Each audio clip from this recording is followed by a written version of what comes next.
Oh baby, if you guys saw some behind the room cameras, you would have saw Uncle Keith hopping around in the back. What an opener! Oh baby! What's up, Jimmy? What's up, nation? You got your host. That's me. Yeah, I'm the host. Y'all showing up for a handsome dude? Well, he's here.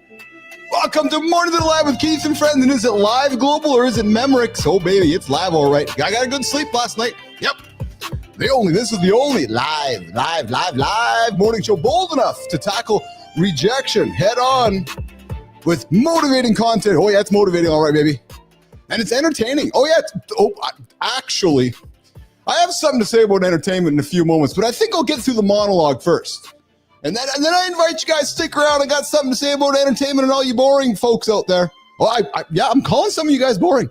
True story. Hey, coming up today, we've got your morning mindset shift on lock, diving into the ultimate guide to facing rejection. Hey, did you guys hear Matty Roof show at 7:30? The dude leaned into rejection. Oh yeah, baby, we're talking about it today on the show. We are checking in with our emotional well-being, gentlemen, exploring why walking backwards. Yeah, like this.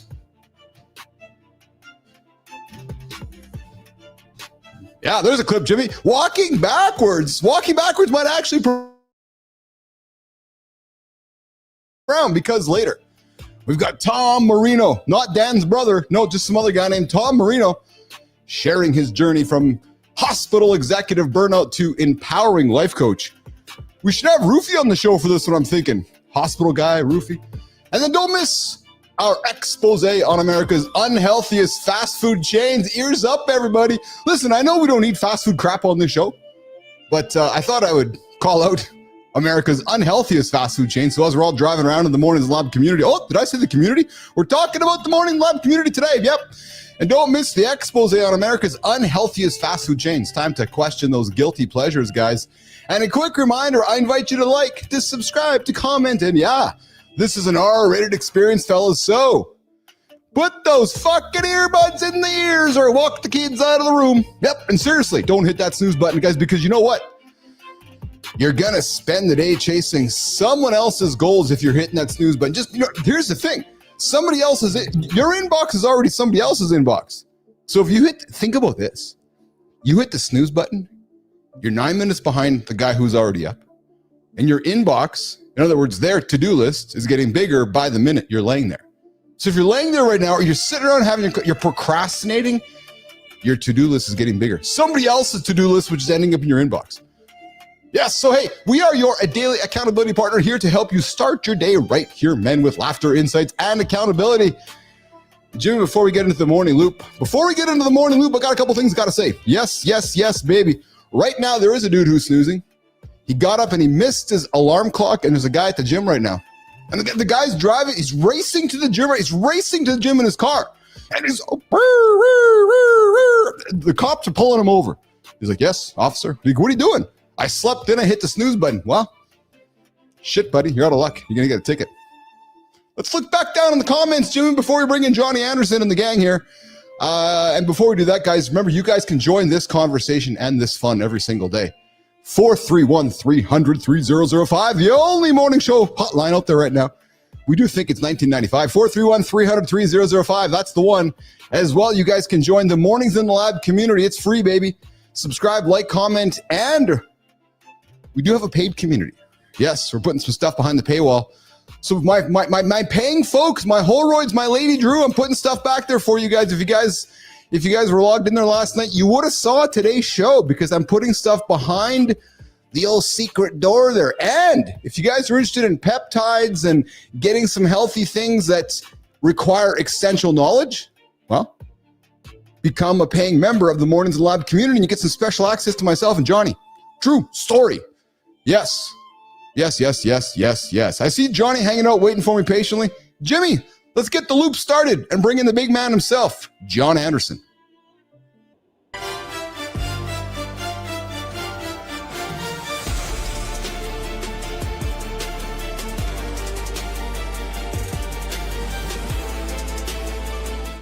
Yo, brother, how are you, pal? What's up, brother? How are you? I am fantastic. How are you? I'm good, man. So it's another great day, man. It is another great day. So another beautiful day ahead. I do have to say something that I'm gonna ask for your positive assistance with, because it's not a rant, it's just a positive comment. So you and I have a lot of fun with this show, would you not say? Yeah, a little bit. Well, somewhere along the way, Johnny, people have forgotten that this is actually a business. And I have some folks that think because we have so much fun that just life to spend time with us and come on the show is like free. And I'm not saying that we love having great guests, and we love having a few folks in the show, but I'm very fortunate I get to talk to awesome people after the show as well. And there just seems to be this assumption that because we have fun, it's like it's not work. Well, I do have a comment from my audience, and Johnny's audience, and our audience. Y'all don't realize all the hard work that goes into building this thing. And it's not my fault that you guys make boring podcasts.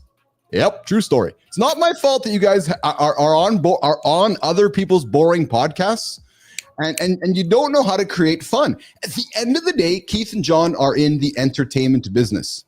Yes, entertainment business, and entertainment has an expense associated with it. So y'all that were hanging out after the show and you're knocking on my door and you're saying, I want to collab here, collab there, I would love to collab. But in order for Keith and Johnny to keep entertaining, it does cost a little bit of money along the way. Johnny. I think that, to a certain extent, people that don't understand that, they can just get out of the way. Yeah. It's like, it's kind of like, I don't know. It's like, there's the people that get it and the people that don't. Well, the people that don't just keep on moving, move the other way. It is a fun compliment, though. I will split it into a positive opportunity, because it is a nice compliment, though. When people are like, "Wow, you and Andersen have such great chemistry. You guys have this great show. Like, how do I do that?" Like, well, it's fucking hard. And you know what the hardest thing is? And I was talking about the roof yesterday.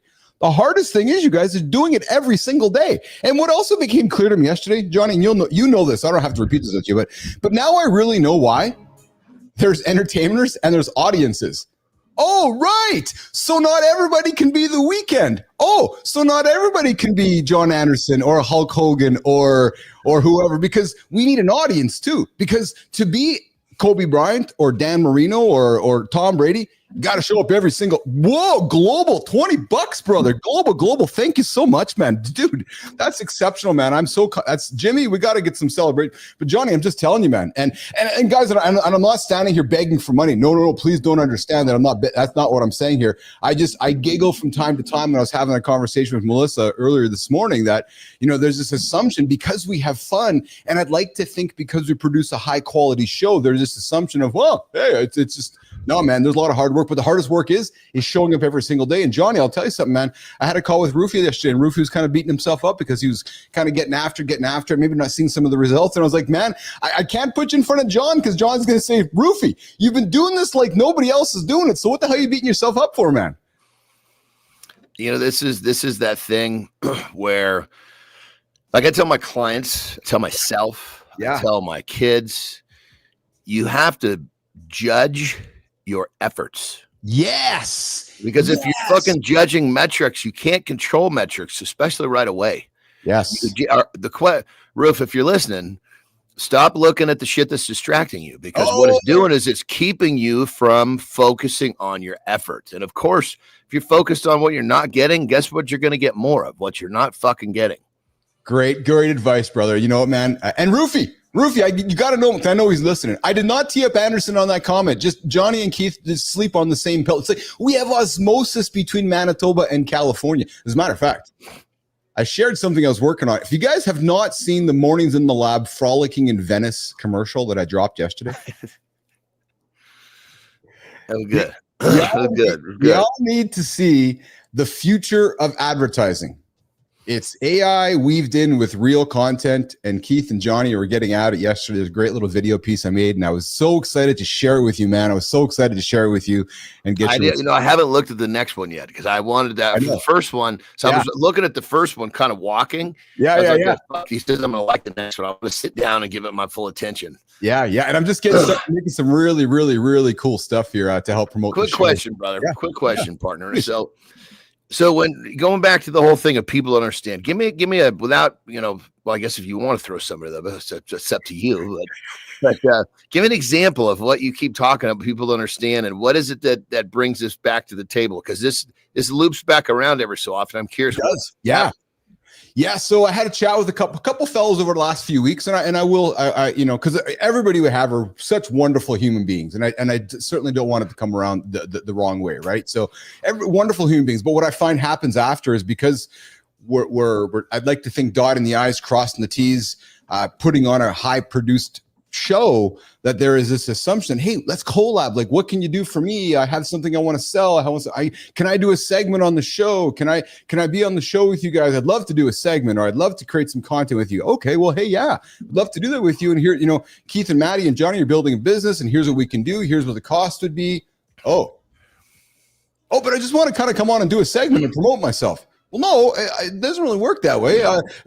No, actually. You got one of three ways you can be on the show with us. We either invite you, you get nominated by somebody, or you pay and you go for a paid segment. So, but that certainly is coming. And then the flip side of that, Johnny, is that because people see the engagement live and like, oh my God, that was live. I'm like, yeah, very similar to how you and I met. They're like, oh, there's a certain energy with that. And I'm like, yeah. Then they see the comments in the community. And then there's this, oh, that wasn't a podcast. No, it's not a podcast. Actually, it's a live show that we produce every single day. So so then people want to walk towards it and then don't recognize that, well, there's actually a cost associated with building this thing. So it's the most common, to simplify, the most common question is, can we collab? Can we do a segment? But I really don't want to pay.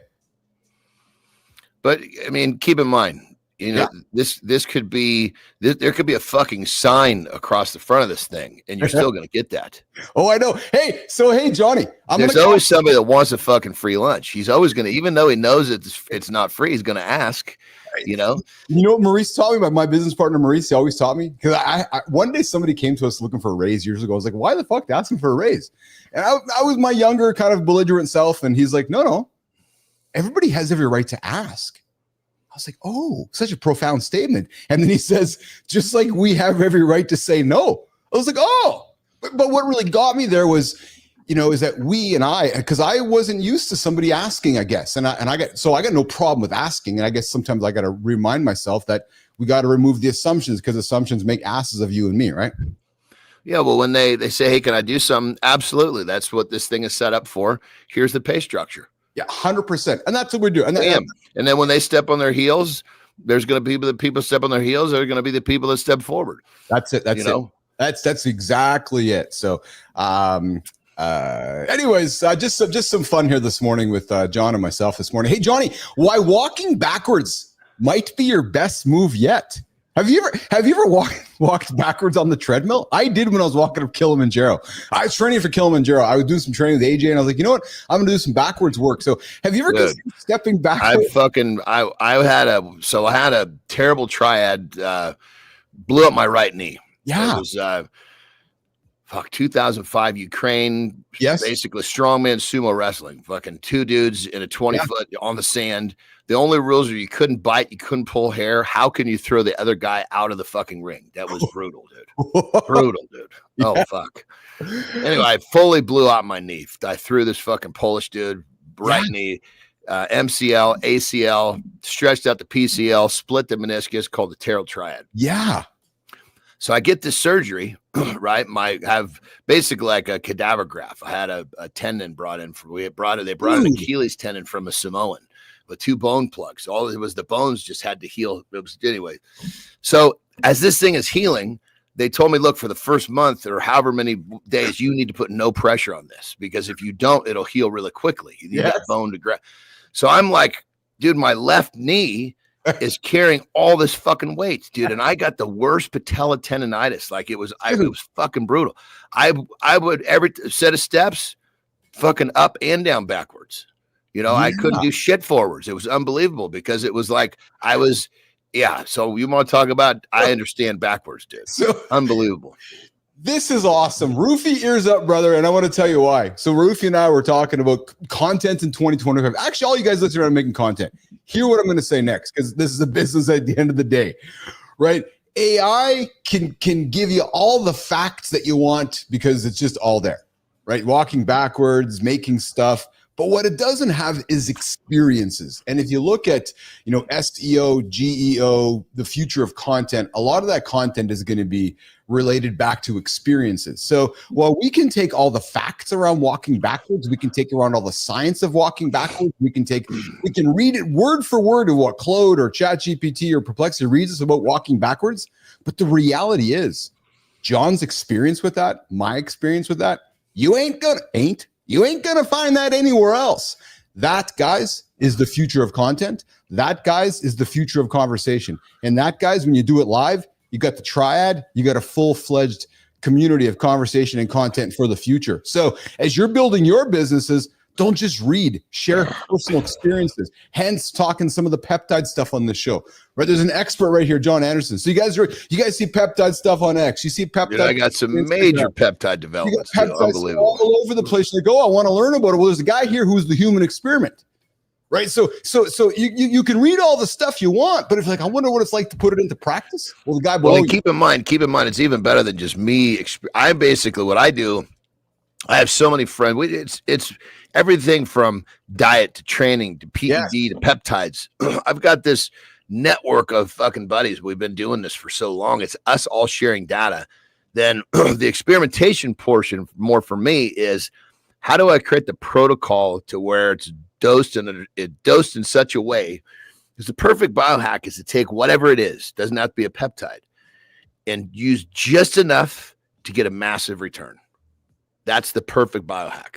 There you go, guys. So, you're only going to get that information here on the show from real human beings, right? So speaking of real human beings, dude, if you look this information up and you follow what's out there, dude, it's unbelievable how much excess you would be using.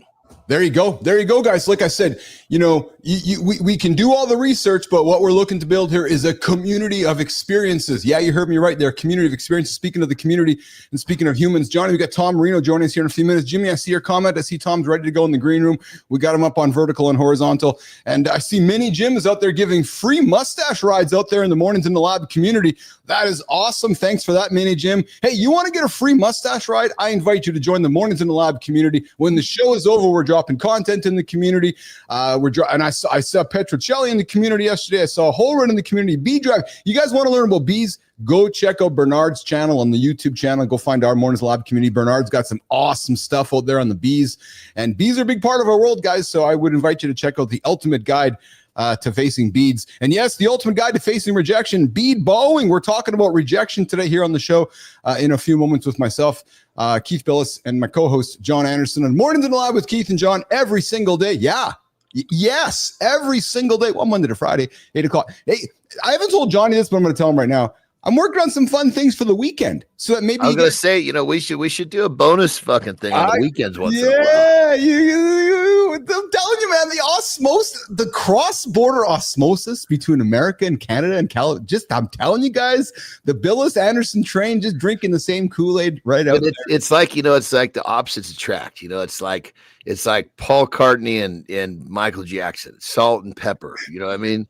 You got the nutty little bastard, and I guess I would be considered the opposite of the nutty little bastard. Am I salt or am I pepper? I don't know what you'd be. I think you're onion powder. What the fuck is that? Onion powder. I think I'm a little bit of garlic. Garlic powder. There we go. Garlic powder. That's it. All right. I use onion powder. Onion powder is fucking good. It adds a lot of flavor in there. If you don't want to cut some shit up, it's great. Gary would have put some flavor in. Oh man, we got a lot of comments going on in the horizontal as well. Mike Sullivan, I love you, brother. Love to see you there. Thank you for the $2 super sticker. You guys are contributing to them. You guys are and I want to remind y'all. The money is not going to Andersen's cigar collection or Bilous's cannabis collection. No, we're doing okay with that. The money is going back to investing in the business. The money is going back into creating a better show for you guys so that we can. So here's the truth, guys. I'll speak truth. I got a guy named Tom Marino coming up because we didn't have money for Dan. We just didn't have money for Dan. So I'm hoping that you guys keep contributing money. We can bring. Dude, you should have told me. I could have called Dan. We could have called Dan Marino into the show. Should have told me, dude. I fucking whip out the Rolodex. Come on, babe. Well, we do know somebody who might know for the future. Yeah. Jimmy, let's run the opener. Let's bring in Mr. Marino onto Mornings in the Lab with Keith, John, and all of our friends here this morning. Jimmy, let's get after it, brother. What if the person running your company never actually learned how to run a company? Right now, millions of talented professionals find themselves drowning in responsibilities they never trained for, leading teams they never meant to build, making decisions that affect lives and livelihoods without a roadmap. Meet Tom Marino, the healthcare physician turned life coach. He emerges when someone who's walked the same overwhelming path shows you that breakthrough isn't about having all the answers. It's about having the right support system. The difference between chaos and clarity isn't more knowledge. It's having someone who understands your specific struggle guide you through proven steps that actually work. Your breakthrough is closer than you think. Start building it today. All right. We got our first guest, our only guest this morning. Yes, we do. His name is Tom Marino. We got some. Marty, can you mute? Look at Mart. Mart, what's up, brother? I didn't see him climbing in here. I think we got an echo there, Marty. Are you there, brother? Hey, okay. Yeah, something's clanking around in there. Marty, we're gonna. So I think that's Marty there. What Marty, about now? What about now? I think we're all good. there. Marty, my bad. Marty's in the lab, and we got Tom Marino joining us. Tom, where are you joining us from today, brother? I'm joining from Merrick, New York, baby. Merrick, New York. We had somebody that you know on the show a couple weeks ago, a guy named Adam Hurd. Yes, my big co-partner there, Mr. Hurd. I heard he had a great time on this show, so he said, you got to jump on here and talk with these guys. Yes, so you are the creator. You created the Accidental CEO Interactive Workshop. You host the Atomic Business Coaching Podcast. You're an author. You like to talk about the accidental CEO side of things. So you work with Hurd, and you are the operations guy. Am I correct? That's 100% correct. And you made a dramatic career pivot from healthcare to coaching after experiencing burnout. And Tom Marino, I got to tell you, man, a lot of folks on this show and folks that listen to our show have gone through that journey. Let's just dive right into how did you end up in the coaching business about burnout and what was that experience like? Hey, before Tom gets rolling, I got to take a quick piss. Damn it! I drank too much water this morning, but I'll be listening, brother. So when I come back, I'll still be up to speed. Give me like 2 minutes. Give me. Just mute us in the bathroom there, John. Tommy, get after your story, brother. So what burnout to a coach. Let's get into it. Listen, when I was working in healthcare, I was in administration, running a 36 practice, multi-specialty group practice of physicians. I was in charge of 2 regions, Brooklyn and Queens, and I had 700 people in my portfolio, and I was working crazy hours every single day and was not spending time with my family, not doing any of that stuff, and I just started to dread the job. And I was like, all right, this is it. I'm burnt out. It's time to move on. And what happened was I wound up leaving one job, went to another job, and quit that job in 30 days because it was just not the right thing for me. It wasn't a good fit, and I had nothing to go to. So I started a consulting business and was very successful in getting that off the ground. But what really came to me is I really needed to help people who wanted to get out of the corporate space and start doing things for themselves. And that's what really led me to become a life coach. And then about 3-4 years ago, it's 4 years ago, Adam and I met at a networking group that he was running and he owned. And we started talking and we realized we could help each other's clients. He was working with a lot of businesses, a lot of business owners who were really stuck and trying to get out of their own way. They were burnt out from being in the grind every single day. And he and I connected, and he's like, you can help them with their mindset, with their limiting beliefs, with their sabotaging habits. And I said, I had a lot of clients that were business owners, and I really couldn't help them that much with the business as much as he probably could. And we joined forces and we came together and formed Atomic Business Coaching.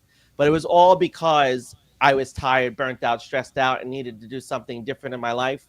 And I'm proud to say, after 7 years since that happened, I'm a proud recovering paycheck-aholic, so to speak. A recovering paycheck-aholic. Oh, that is awesome. So, in other words, you're recovering from collecting your paycheck every 2 weeks. You got addicted to that. And you're like, okay, fuck that. I'm going to go earn it myself. You're going to go make your own money doing your own thing. 100%, man. That takes courage. So, brother, it takes courage. Kids and family, and so I'm thinking too. Yeah, I have a wife, 2 kids, a dog, a mortgage, all that stuff. And I just retired from healthcare 2 years ago and said, fuck this, it's time to move on. And that's what I'm doing.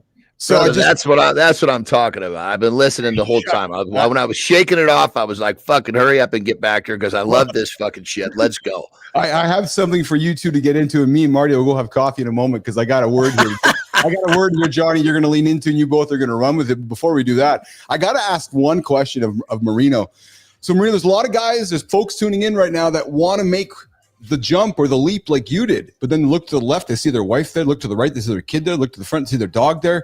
They look in the desk, they see a pile of bills, and then they're addicted to the Paycheck-aholic. But then, but then they're going, but I don't want to race toward, I don't want to just waste my life rushing towards retirement.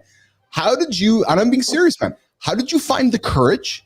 Or was it, did you save some money up? Like tactically tell me, you made the jump, man. It's hard for people to do.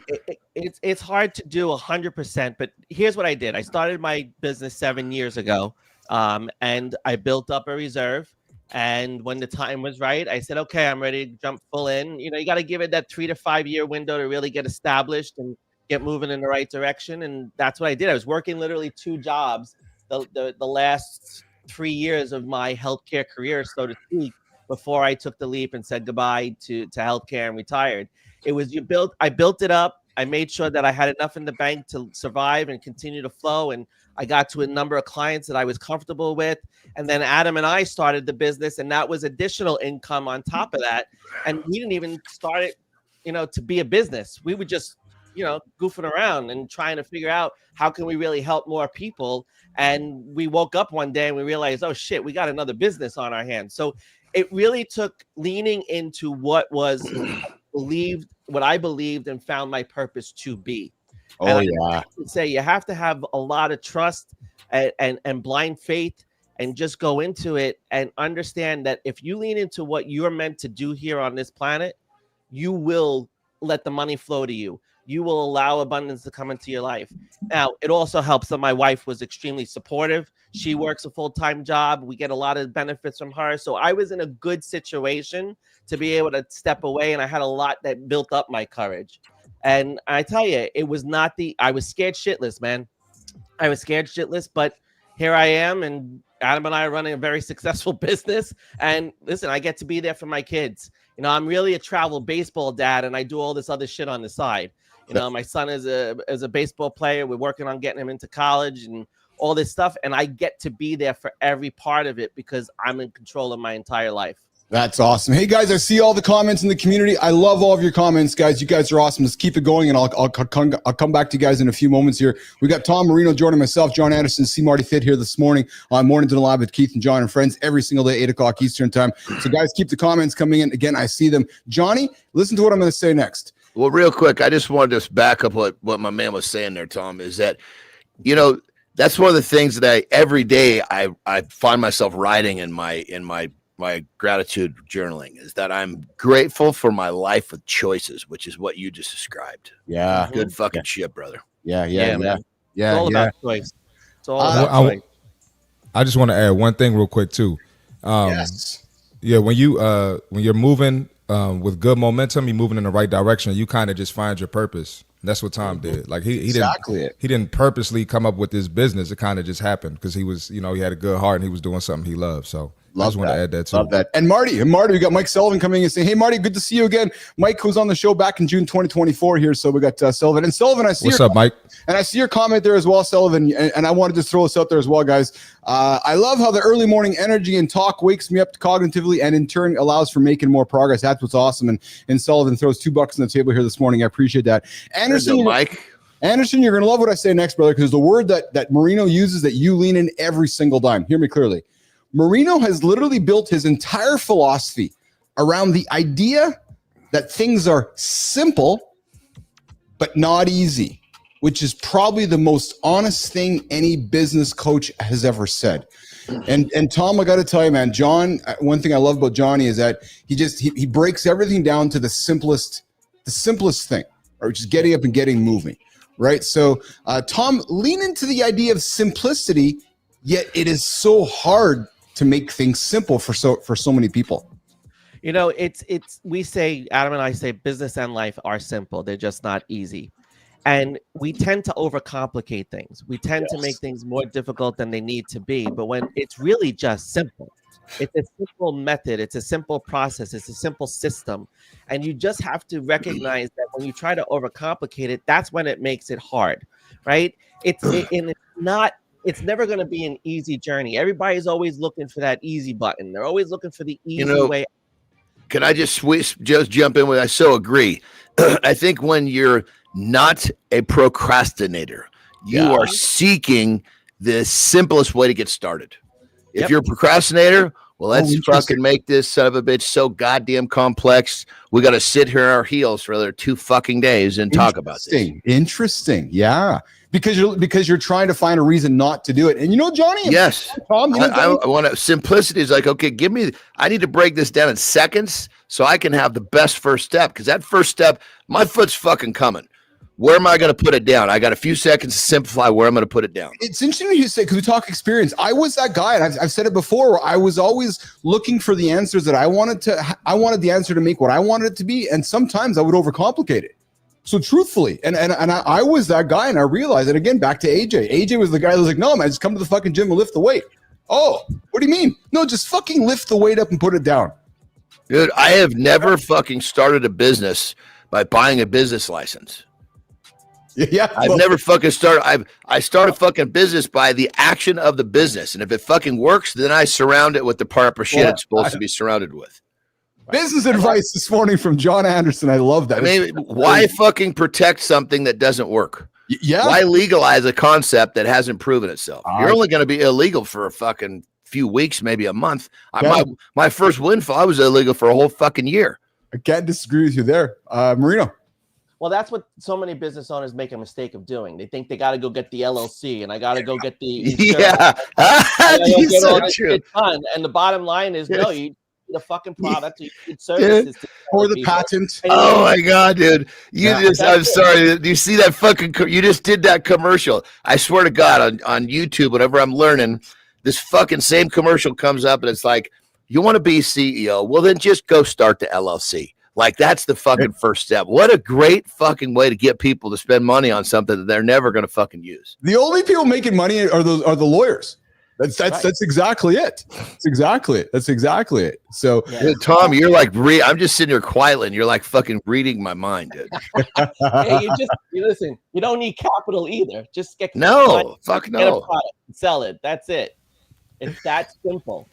Hey, Tom, go ahead, John. Marty. I was just going to say, it's like the people that need a nice workout outfit before they get the gym membership. Yes, same. I hear that stuff all the time. Yeah, I was just going to say it's or like sometimes I'll sneak a weight on my clients, the barbell or whatever, they didn't see it and they end up lifting it. Yeah. They didn't even know they could do it. But go ahead, Keith. My bad. No, that's all right. So, Tom, you mentioned your son's baseball season, and you mentioned that you're an active baseball dad, and I've been an active hockey dad and dance dad, and I love that feeling. But you mentioned that your son's baseball season ending was an emotional moment for you. So, how has being that sports dad influenced your coaching style when it comes to coaching business coaches and business leaders? Like, what's that bridge, Tom? Yeah, the most important thing is that people struggle with is that they don't have good boundaries sometimes, and that's what causes their burnout. And when I realized what my non-negotiables were in life, I really put them into play, right? And baseball, it's a non-negotiable. I have to be there. My son is 16. He's going into his junior year of high school. I got 2 more years. That's it. And he's off to college, hopefully playing college ball. But my work in getting him there is almost done. And it's a non-negotiable. It's short window, baby. That I'm going to sacrifice. And that was one of the things, that was one of the commitments I made to myself when I left healthcare and started my businesses, is that it was not to make money and have revenue. It was to be a better father and be around and be there for them during their teenage years, because I missed so much of their earlier years, because I was working like a fucking dog. And not have those choices, baby. You basically got your choices now. Good morning, Basim Haslam. I see your comments there. Was it Basim Hussein joining us here this morning on Mornings in the Lab with Keith, John, and friends getting after it? I see you, Basan. I see all your comments, guys. Keep them coming. We're hanging out with Tom Marino, one of the CEOs of the Atomic Business Coaching. Tom, you mentioned non-negotiables. Yeah. What are your non-negotiables every single day? Every single day? Well, I have a few. One is I always make time for myself. That's the first and most important, whether it's working out or just taking time to visualize and give myself a break and really rejuvenate what I need in terms of my energy, both mentally and physically. Number two, it's being there for my kids no matter when they need me. I have to make sure that my schedule allows for me to be where I need to be when they need me. The third is making sure that every Friday night, my wife and I go out to dinner. We do a date night. It's our night. No one can interfere with that. Obviously, when there's a baseball game, we go to the baseball game together, and that's our date. But the bottom line is that is something every day, every week, I make sure happens. And the most important thing is just really making space for me. Like I said earlier, it's making sure that I have time so I can be the best business owner, so I can bring the most energy to everything I do. And that's why you need non-negotiables. That's why you need to know what they are.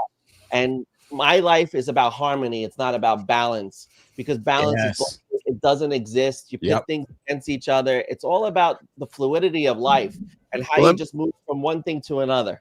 Can I offer you a perspective on that, brother? People say balance, right? Mm-hmm. So what is balance? Well, the way I kind of describe that is if you're going to commit to one thing at this level and you commit to something else at that level, that's the balance. People look at it as time. Don't use time as the metric. Use commitment as the metric. Like, I don't spend nearly the amount of time with my wife that I do on my businesses. But when I'm with her, I'm committed to that time, just like I'm committed to my workout or my business. So I think that's the thing that people miss is they're comparing the metric they're using as time when really their metric should be the commitment. Yeah, 100%. I love that. We have a T-shirt that says CEO on it, and the first word of CEO is not Chief Executive Officer. It's commitment, effort, obsession. And we want you to be obsessed about things so that you can have the commitment to it and put the effort in. And you're 100% right. And I'm going to take your perspective on it and just add my attention management piece that I tell people all the time. It's not about time. It's where are you intentionally your attention in a specific time frame. And when you reset the intention and you put the commitment, to use your word, behind it, your attention goes to the right person. It goes to the right thing at the right time. And it's not about, time at all. Time is just this construct that we got to put shit on the calendar. But it's the attention that we're going to spend in those blocks of time, and how we spend it is the intention we put behind it. I would suggest that balance creates mediocrity, right? And when I walk into the arena and I get on stage, I'm the guy who didn't strive for balance. I'm the guy who strived to be excellent. And I look at my 20,000 fans out in the audience. They're all striving for balance, and that's okay. But I don't think you have to strive for balance. I agree with you, Johnny. I agree with you. But I'm just suggesting that we have been taught to go sit in the stands. There's a lot of people sitting in the stands that want to get on stage with Keith and John and Marino and Marty and Matt Roof. Like, how do I get up there? It's not balance. It's fucking Kobe Bryant's not sitting in the stands. No, Kobe Bryant's on stage. LeBron James is on fucking stage because he's getting up and getting after it. You want balance? Go sit in the stands.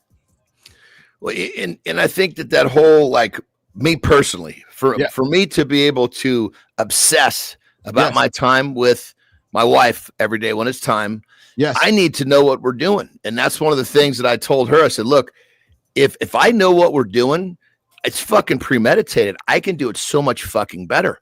Yeah. So that's part of my rhythm with her is in the morning, she comes to me, we decide what we're going to do. And based upon that, now when it's time, I am fucking there. But if it just gets kind of put on me at the moment, I'm not good at that. Right. Yeah. Because you got to be present. The intention is to be present in that situation. That's what you're really planning out. That's what you're really striving for. I mean, balance and this concept of work-life balance, that's what burns out people who are employees. Yes. That's the thing that burns us out, is we're constantly fighting for that work-life balance. That does not exist. And people are in a constant battle every single day because they're trying to be this professional person and then they want to do their personal life. Listen, you're the same fucking person. Just be you all day, all the time. Yes. Don't try to pit things against each other. Don't try to be somebody you're not. Just be who you are and bring it to every aspect of what you do, and you're going to live a much happier life. Yes. Hey, everybody, you're hanging out with Keith, Jon, and Marty, and our guest, Tom Marino, this morning on Mornings in the Lab with Keith, Jon, and friends, getting it after every single day. Hey, Marino, quick time check. I know we had you for, 15, 20, but we got you for 30. Can I keep you for an extra 10, or where are you at for time, brother? Sure, we're good, man. We're good, brother. Let's go. Hey, we know what we got to do. We got to have him and his partner. Let's get the fucking two amigos on at the same time. Johnny, fuck, are you looking at my notes, man? Just stop, brother. Are you fucking kidding me? I know everything about you. Right? I know your thoughts before they hit your brain. We got Global coming in with a really profound comment. And then Jimmy, what we're going to do, Jim, is I think I want to get into, we're going to do lifestyle. So Jimmy, we're going to do a comment from Global. We're going to do the lifestyle tip with Andersen. We're going to come back, talk rejection, and then we're going to wrap it up with the quick hits with Tom Marino. But Global comes in with a great comment that Global says to us here, and I love this one because, so Tom, I'm going to start with you first. You talk about helping CEOs who never plan to lead, yet then the question is, did you ever plan to lead? But then Global comes back, and I love it, and he says here, notice those that act like leaders eventually become nominated to become one. And that's so profound, right? It's like, if you act like a leader, you probably are going to eventually become one. Right. Yeah, so when I think about you talk about helping CEOs who never plan to lead. Right. They wake up like, oh, I'm a leader. I need some help. Would that be fair to say? Listen, absolutely. I mean, most solopreneurs, most of them went into business and created a job for themselves. They created a revenue stream. And then when they become successful, and we see this, once you hit that 250,000 revenue mark, you start to realize, oh shit, I could actually make something of this. I could actually have a company because I'm starting to burn out. And that's what happens is we bring them to recognize that now we're going to set some intentions behind what you've been doing. You've gotten to this point and you lack the intention of being the leader of your company. You lacked even the idea of wanting to have employees and wanting to scale this thing and bring it to another level. And that accidental piece now needs to become an intentional thing.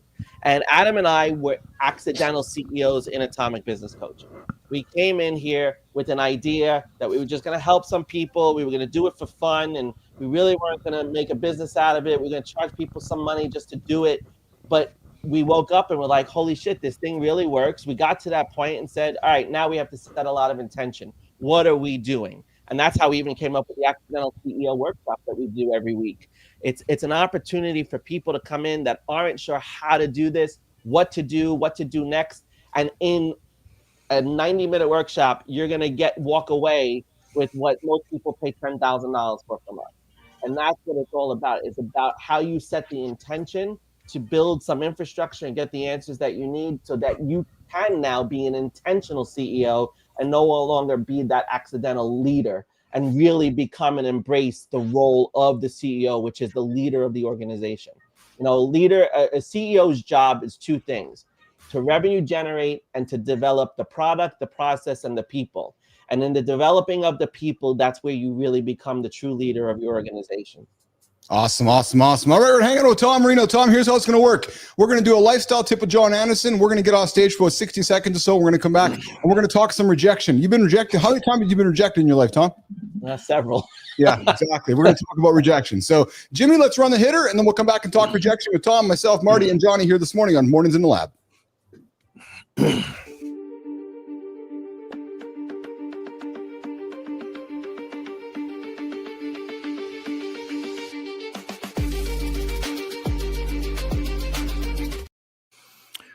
All right, we're going to kind of run a little further this conversation we're having about balance. You see, so many of you guys are, this whole work-life balance thing has got you quite confused. Well, here's the deal. You got to think of it from a different metric than time. Now, granted, that is a metric for sure, and it has to be considered. But if you start off with looking at your intention of your commitments, if you commit to everything, and that's what I preach, don't just be good at your body, or don't just be good at business. Don't just be good at relationships. Be good at everything. And how do you do that? Through intentional commitment. If you've got a wife that has been out of shape because she feels like you're spending too much time working, what she's really saying is, I need some more attention. That doesn't mean you spending an hour with her on the couch scrolling on your goddamn phone. That means the time that you have, make her feel like she's the only one in the fucking universe. That's the type of commitment you need to give to everything in your life. You'll be pretty blown away when you start to commit to all areas of your life. Time starts to slide down the totem pole of the metrics, because, again, if you're just kind of wandering from here to there, the only thing that you can really gauge, if you're not, let me rephrase that. If you're not committing intentionally to all areas of your life, then time is the only metric that you have to look at. And if you're using that as your metric, you're always going to be upset. More importantly, your loved ones are going to be upset. The people that need you are going to be upset. So again, if you're having to struggle with this, look at it from a different perspective. Are you committing to everything in your life equally? If you are, that's a fucking great place to start. Rock and roll. What if the moment that feels like your biggest failure is actually your brain preparing for your greatest breakthrough? Every morning, successful men wake up carrying the weight of yesterday's setbacks, wondering why some people seem immune to the sting of disappointment while they're still replaying every rejection, every closed door, every moment someone said no. Recent neuroscience research reveals something remarkable about how our minds process these experiences. The breakthrough comes when you understand that resilience isn't about avoiding the hit. It's about changing how your brain processes the impact. Today, we're diving deep into the science of turning setbacks into comebacks. Felt that pain, that sting, the sharp pain of rejection. Marty, I'm coming to you first, brother. But what if rejection isn't something to fear? And we got B-Drive coming in saying, I love rejection. It's hard to disagree that rejection makes us learn. Rejection helps us learn, but rather your secret weapon for unstoppable growth. Today, we're here with our guest, Tom Marino. Let's talk about some proven strategies, some proven ideas. And Matty Roof talked about it this morning on Kindness Rising at 7:30. Strategies to turn rejection from a painful setback to a powerful springboard for success. Starting with our brother from another mother, Christopher Martin. See, Marty, rejection, brother. You've been rejected many times in your life, going through that basketball career, work career. Talk about rejection and what it means for you before I go to you, Marino. Marty. Yeah, rejection is pretty much, it's built at Callous.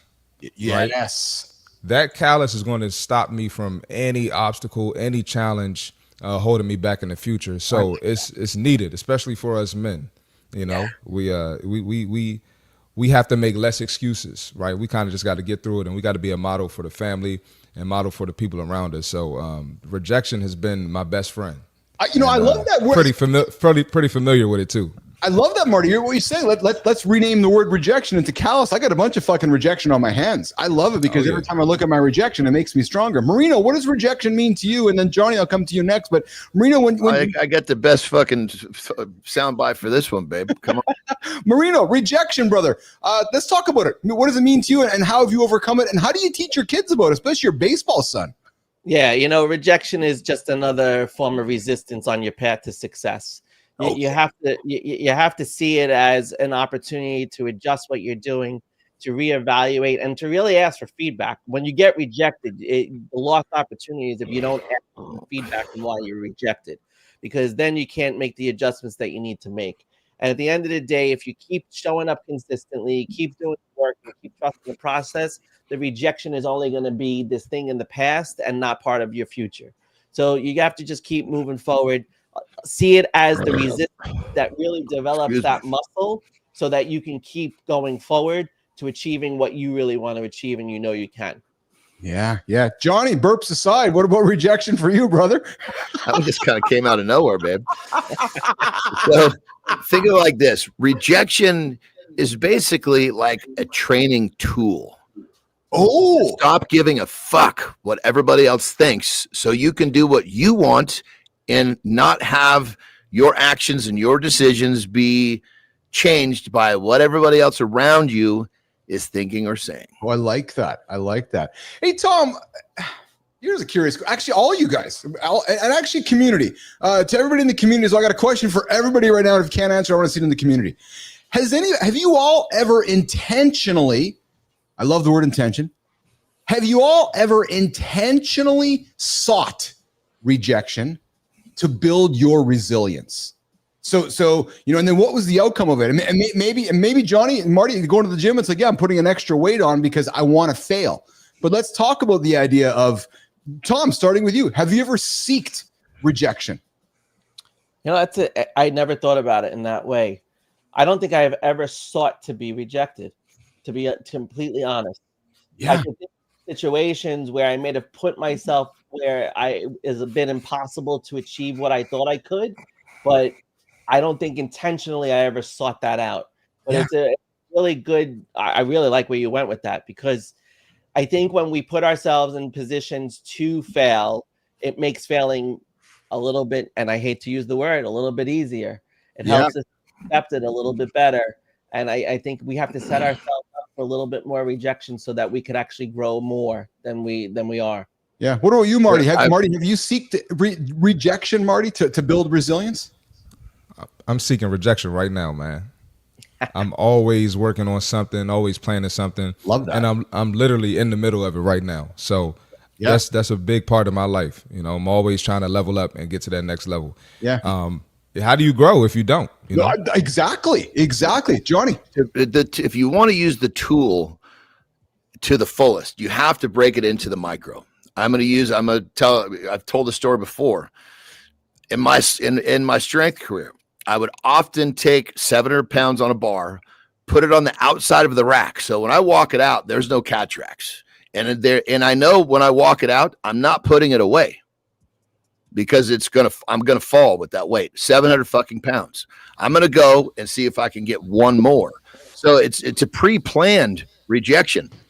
Since you're gonna take that rejection, well, might as well get one more today. Yes. And when you break it into these little micros, it's so fucking easy to deal with the macros. And I like to think about it, Johnny, when I do my running on Friday. We all know how much I love it, and I say that with so much sarcasm. But in many ways, when I go on that tread or get outside, I'm seeking rejection because it's something I dislike doing. Johnny, notice the word. I dislike it. So when I dislike it, I'm seeking that rejection, ain't I? Because if I'm seeking that rejection, I'm hoping that it's building my amygdala. Right. So maybe it's just a way of reframing the whole situation. Marty, I love your honesty, man, that you're out there seeking rejection. And if I think about what Roofy's after, right? Roofy's creating a brand new show from scratch. Every single day he's being rejected. But every single day he gets up, he moves further up the mountain. Well, then if you're not doing if you're doing something that you know that you can do, you're not fucking growing. Isn't that the truth, actually? Jesus Christ, if you're not challenging yourself with something, man, I've never done this before.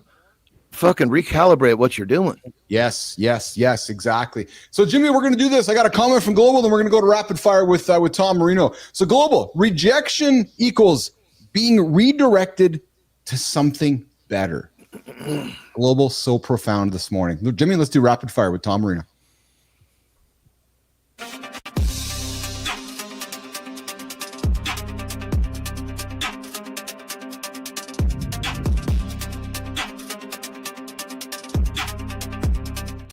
Joining us here this morning, we're going to do some rapid fire questions from Tom and Keith and Johnny.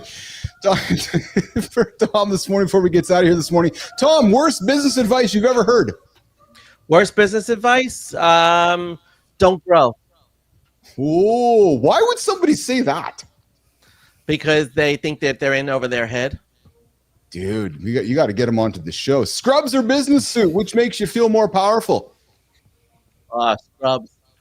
Oh, yeah, really? Yeah, because you feel like George Clooney or what? Yeah, well, I used to practice medicine, so that's where my seat of power used to be. When you have to, you know what a fucking tie is? A tie is a fucking noose. When you wear one of those motherfuckers, the powers that be know you're doing what you're told. Exactly. Yes. Johnny, that's crazy. It's the fucking truth, dude. You look at Mark fucking Cuban. He wears whatever the fuck he wants wherever he goes. He doesn't need to wear a tie. No, you're right. You're absolutely right. That's it. Tom, one word to describe your first day as a coach. Choice. Love that. And if you could coach any CEO, dead or alive, who would it be? Oh, wow. Warren Buffett. Oh, we talked about Buffett a couple days ago. We have a funny little story about the guy because we talk longevity on the show all the time. And people are seeking longevity hacks, talking longevity. You know what Buffett does? He eats crap all day long, but he gets 8 hours of sleep. Yep. His non-negotiable is his sleep. So we were having some fun with that one. Tom, your guilty pleasure when you're not coaching CEOs? baseball. Sorry. Oh, yeah, there we go. And then finally, something fun with you. The first thing you do if you accidentally became the CEO of Amazon. I would celebrate. I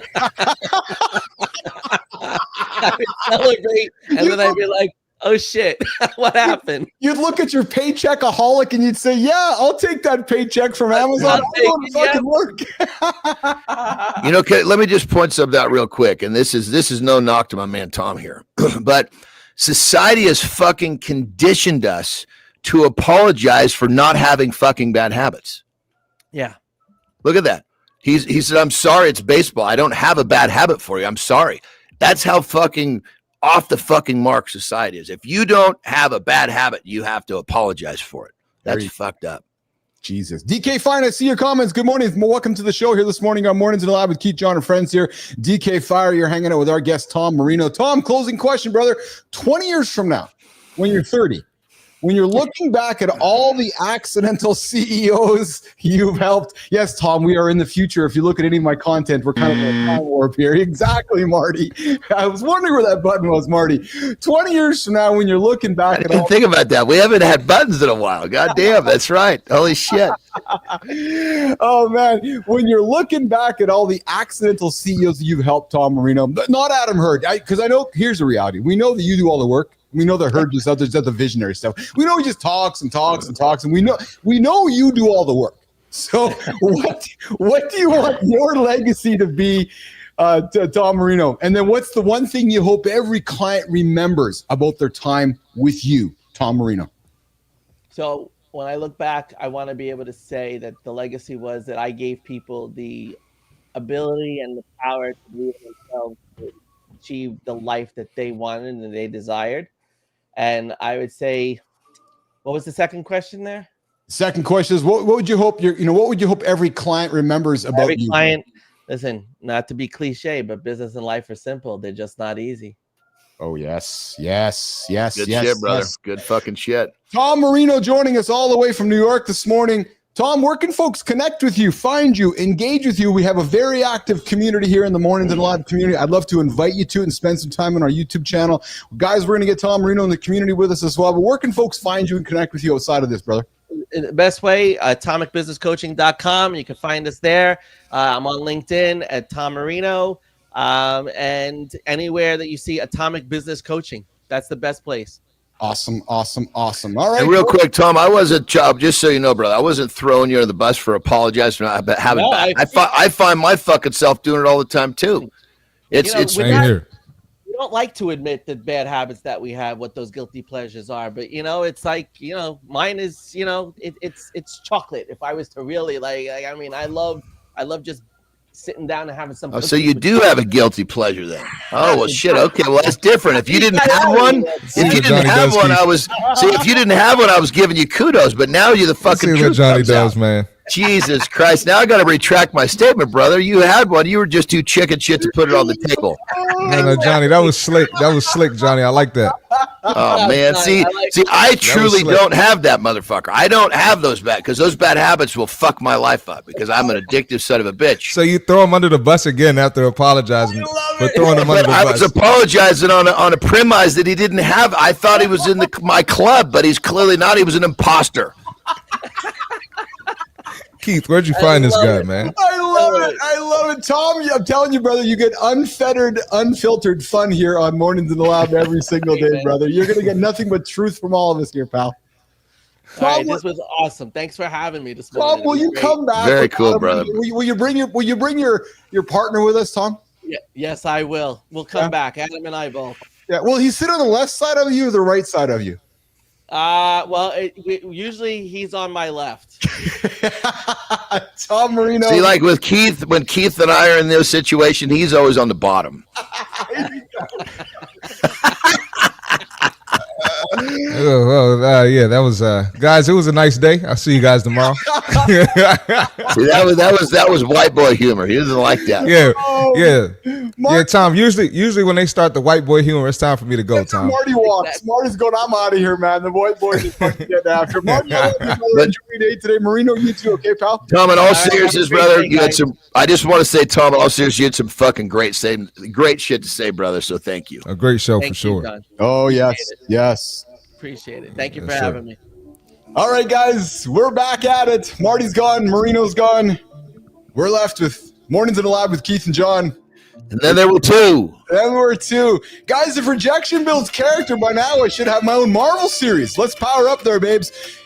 Brother, I got something to share with you that you're going to not believe about me. I'm excited. Is it a good time for Is it a good time, or should we come back to this? Let me just reset, and then I want to hear all about it. Absolutely. Okay. So, guys, I see all your comments there in the feed. There, we got a few things we're going to talk about here in the next 30 minutes. Here, we are going to talk about meals for peak brain performers. I've had this one on the table all week, and I want to talk about this one because Johnny, we were going to talk about it yesterday, but Holroyd's like, no, we want to talk about it when John's on. I'm like, all right, so we're going to talk about food when John is on the show. But Holroyd, that it, baby. That's it. Get the authority on the fucking thing. Come on, man. Johnny, good fucking shit. I'm listening to the community because if the community is not here, you and I aren't here. So the community is driving our direction. So Holroyd's like, no, we want to hear from Johnny. I'm like, all right, so we're going to talk food. And guys, and I know none of us eat the shitty food that I'm going to talk about here because John's going to give me shit for even bringing it up. But Carter and I thought we'd have some fun with all you motherfuckers about the unhealthiest restaurant in America. So there's the tease. What do you all think is the unhealthiest fast food chain in America today? That's an interesting question, dude. Yeah, we're going to drop that just before Johnny goes. So I'd like to see your guys' comments. What is the most unhealthiest chain in America today? We'll drop that here at the bottom of the hour before Johnny goes. But Johnny, before we do that, what did you have to tell me before I get into walking backwards, brother? And I got to be tight at 30 today too, by the way. Good. So, you're kind of the one that's, well, there's been two. You've been a big influence, and then my current business coach has been a big influence in me getting started with AI, right? Yeah. You've been probably more influential because I talk to you more than I talk to him. Yes. But so I am actually having an AI bot built specifically to help me within my businesses. Yes. Good. Like basically I have a person that does like SEO stuff, right? Yes. Well, this bot can do SEO, and then I can have this person doing more creative work. Yes. But that was the thing. And that was the first thing, as I said, look, when I was talking to this building it for me, I was like, I don't want any of the people that I employ, I don't want their jobs taken. I don't want this to be a replacement. I'm trying to change the lives of people on my team and the lives of the people I work with. So it was just, what it did was it allowed we're building this bot to get rid of the things that, somebody, I can move someone into a better position by having this bot built. So I think you'd be pretty happy with the fact that I'm taking that step into this. I love that. And that's smart. And I'll tell you something right now. I think that's an effective use of your time. And I think that's going to be an effective use of CEOs and leaders to use these tools. And it's a tool. Right. So that. Well, and I think what it is, it's almost like, I have a massive fucking marketing budget. It's just awareness, because this thing basically is a one-time fee plus a hosting, right? And the hosting is peanuts compared to the fucking marketing budget that will go out and expose. You could almost look at it as a marketing tool. It's just not marketing itself, Look at B Drive's comment. Which are you on horizontal or on the vertical? Bernard. Don't apologize, John. I love it. Keith, using both hands on that water bottle gives you real perspective on his true size. Because I missed that. Which one? Which one are you on? I'm looking at both, but I'm on the vertical right now. He's giving me. Yes, oh, there it is. This is my true size. Good one, Bernard. So, Bernard, I see we're at that relationship now where you're now throwing the host under the bus. I love it. Jimmy, why walking backwards might be your best move yet?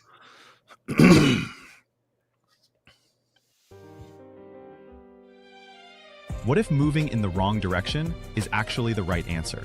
You're hitting the gym, following all the conventional fitness advice, but your knees are screaming, your progress has stalled, and you're wondering why the same old forward momentum isn't delivering the breakthrough results you need. Exercise scientists studying unconventional movement patterns discovered something remarkable. When people simply reversed their walking direction, their bodies responded with dramatic metabolic changes, enhanced brain function, and significant pain reduction that traditional exercise couldn't match. The solution isn't more complex workouts or expensive equipment. It's about taking the movement you already do every day and literally flipping it around. Today, we're revealing why walking backwards might be the forward-thinking solution you've been missing. And dramatically improve your calorie burn, strengthen muscles, uniquely relieve chronic pain, and sharpen your cognitive abilities.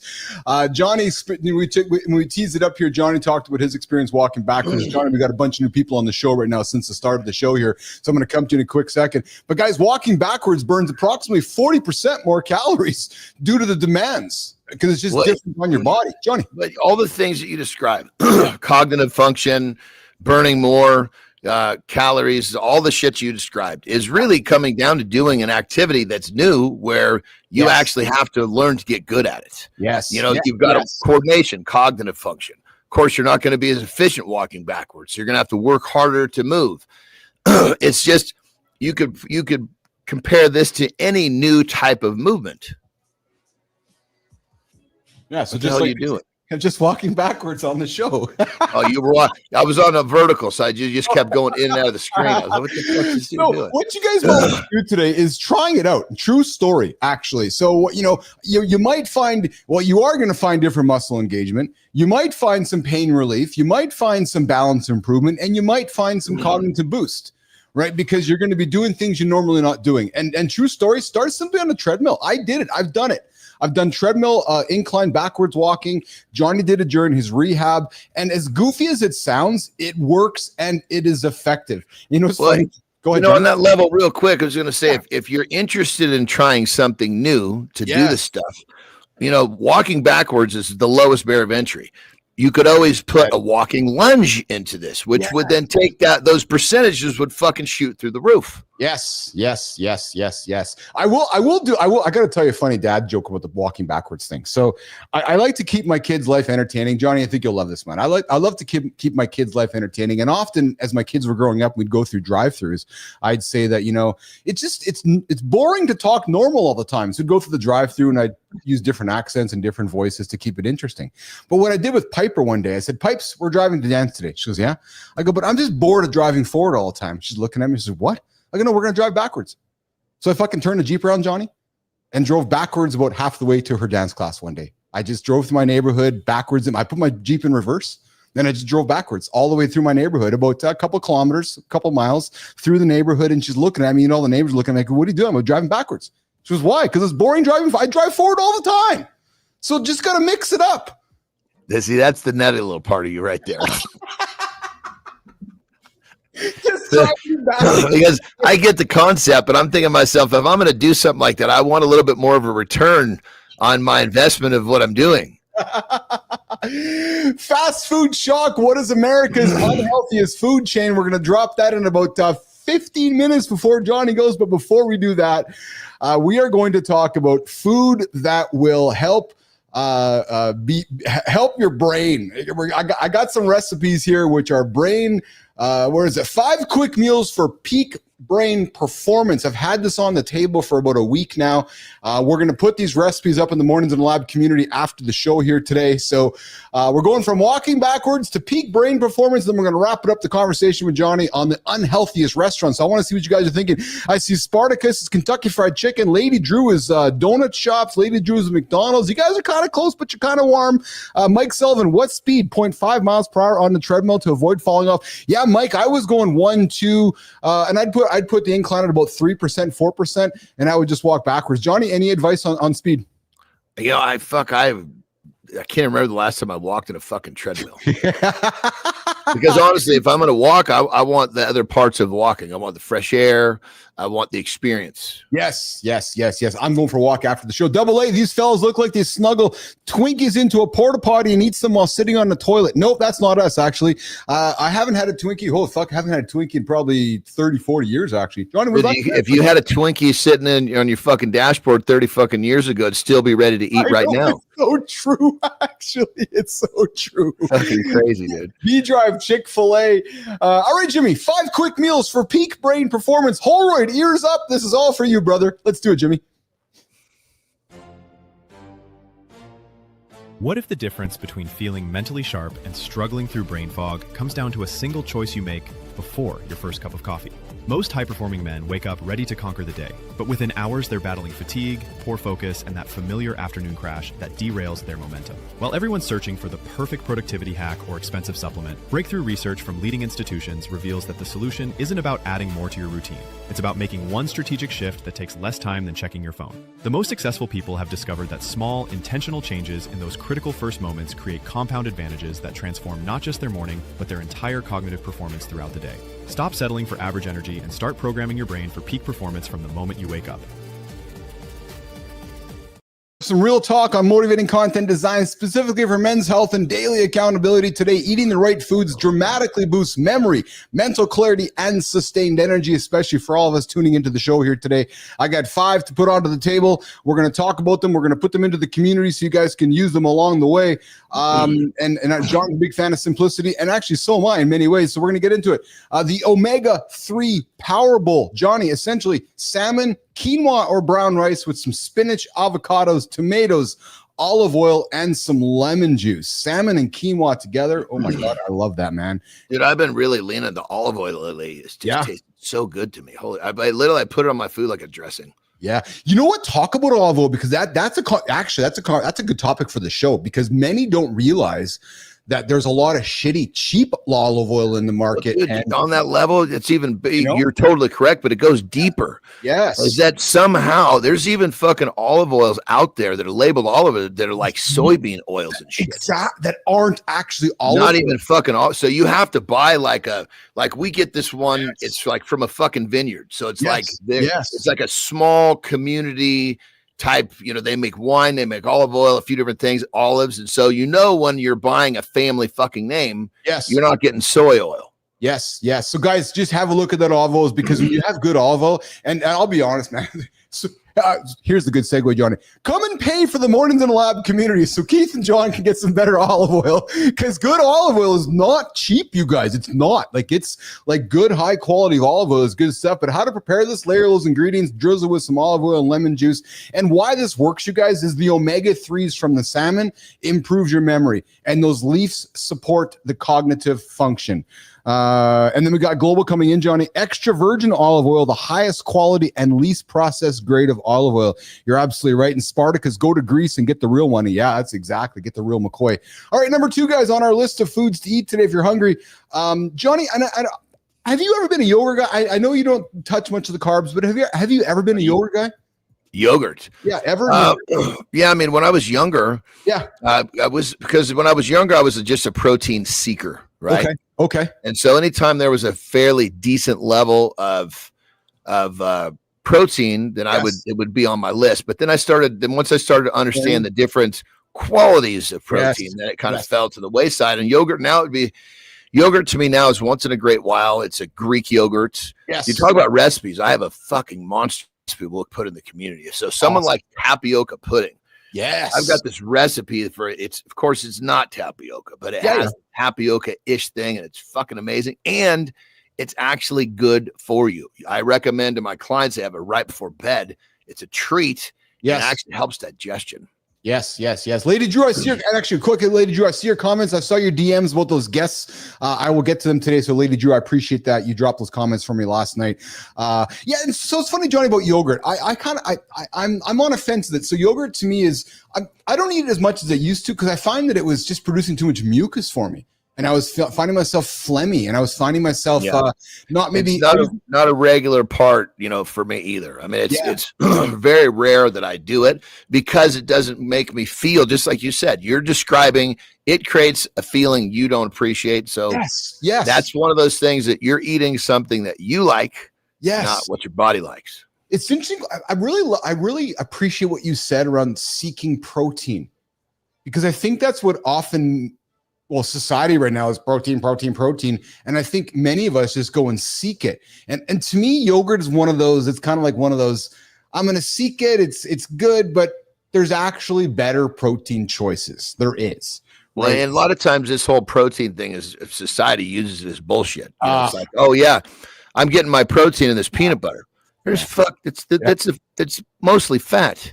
Yes. And there's nothing wrong with that, but use it as a fat source, not a protein source. Yes, exactly. Next one, guys, we're going to get into eggs, spinach, and white bean quick frittata. Right? Ingredients: eggs, spinach, white beans, cherry tomatoes, salt, pepper, and turmeric. How to prepare this baby: whisk those eggs, add some ingredients to the skillet, season, and cook it. Essentially, guys, why it's going to work for you: those eggs, the ultimate protein source on the planet. Eggs supply choline for neurotransmitters. Spinach and beans boost neuron health. This is a good one. I will eat this myself because I didn't like beans, Johnny, very much, but I've grown to enjoy them, and I don't mind spinach and beans and eggs together. I've been on this kick very similar to this lately, where it's basically 2 eggs and beef, and then I'll put some spinach over the top of it. Spinach kind of just, I don't want to say it's not really sauteed, it just softens up a little bit. But the beef, eggs, and spinach for me, oh man, all top that. I don't know what it is. I'm like, olive oil on top. Yeah. Well, and then Celtic salt. That's what makes it taste good. That's really good. All right, guys. But it's like I'm kind of that. I can feel my body saying, yes, I want that. And when I give it what it wants, it makes me feel really fucking good. So it's just this no-brainer. It's like I'm feeling what my body wants me to eat. And when I do it, I feel fucking great. So why would I do anything else? Yeah, absolutely. All right, next one I got on the list here, guys. If you're looking for something to eat today, which will help your brain and help your body, and this one leans more into the carbohydrate side of things, guys. So be conscious and aware of what I'm going to say next. But sweet potato and black bean salad. Now, I'm not the biggest fan of sweet potatoes. I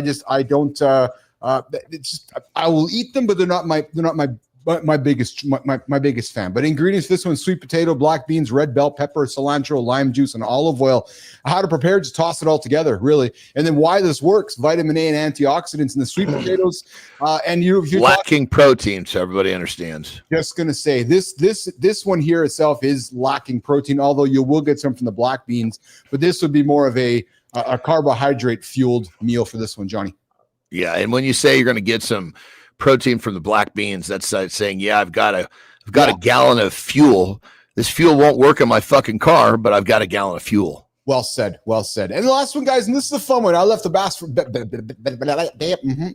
last. The pepper jack breakfast tacos.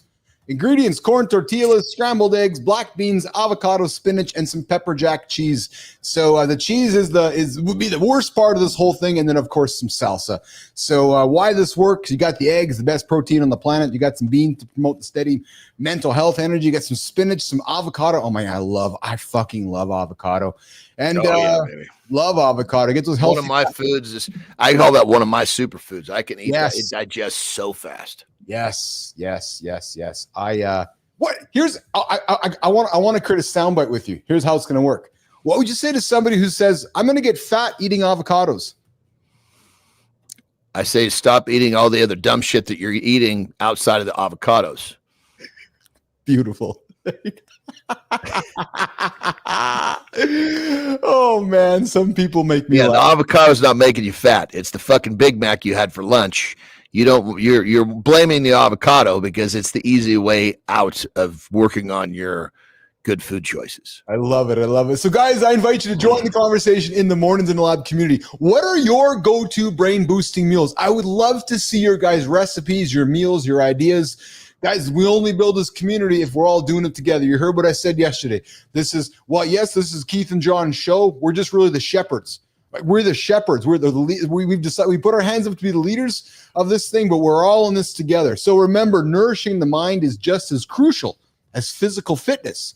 Yeah, y'all want to get into the gym, but you got to take care of the mind and the body first to do that. Keep fueling those mornings with positivity and focus. And Johnny, back to the comments here. Man, so I got to tell you guys, I'm loving the energy in the community. Your comments are awesome. You guys got a lot dropping in here today.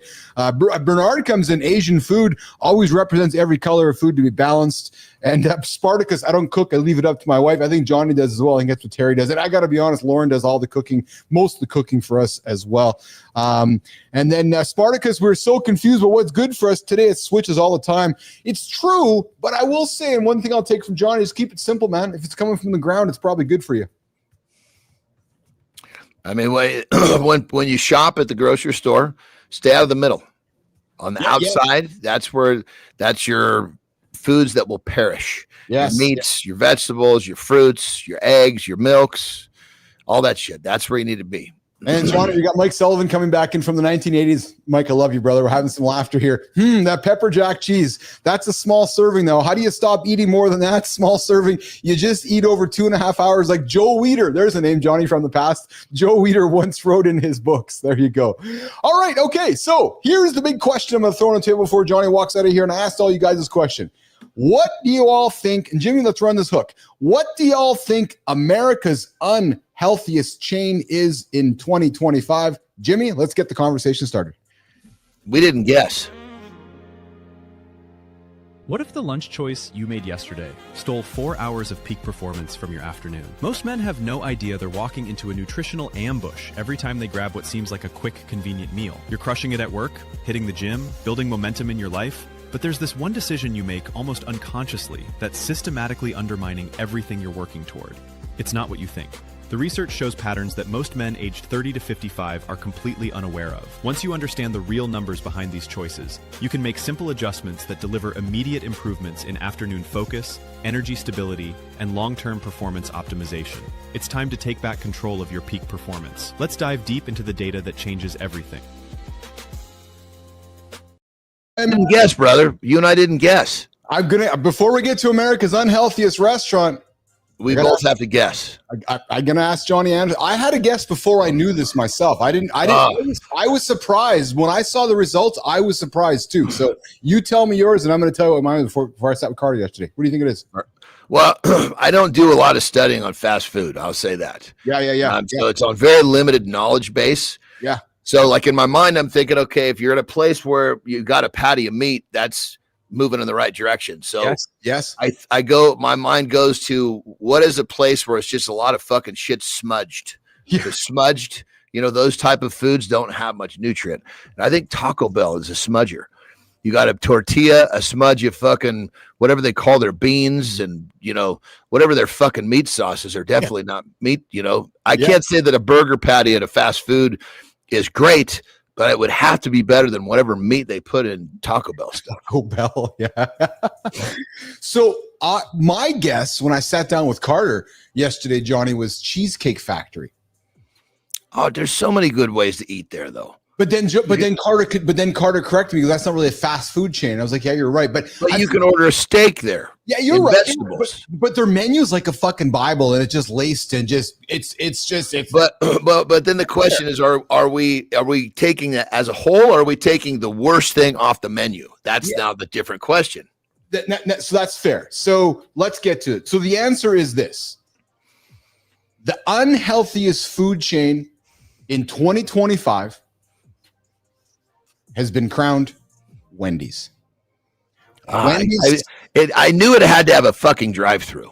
Get this. Wendy's signature meals, like the triple Baconator combo, pack a whopping 2,160 calories, 54 grams of saturated fat, and over 3,400 milligrams of sodium in one meal, far exceeding recommended daily limits. So, Johnny, there's a guy driving through the drive-thru, crushing the triple Baconator for breakfast or lunch, and then going and crushing one for dinner, and then he's wondering why he's bloated. Dude, listen to that fucking marketing. I know. Triple Baconator. That's so fucking good. Yeah, and then he goes home and eats avocado and says he's getting fat.